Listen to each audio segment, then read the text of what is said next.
काय झालं? त्यांनी माझ्या हाताचे ठसे घेतलेत.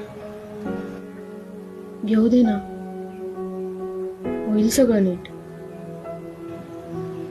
आपला चाकू सुद्धा त्यांच्या टेबलवरच होता. नको घाबरू, करू आपण काहीतरी. आपण एक काम करू शकतो.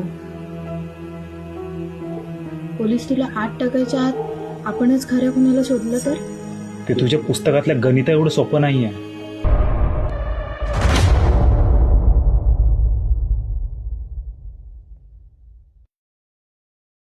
काय झालं? त्यांनी माझ्या हाताचे ठसे घेतलेत. घेऊ दे ना, होईल सगळं नीट. आपला चाकू सुद्धा त्यांच्या टेबलवरच होता.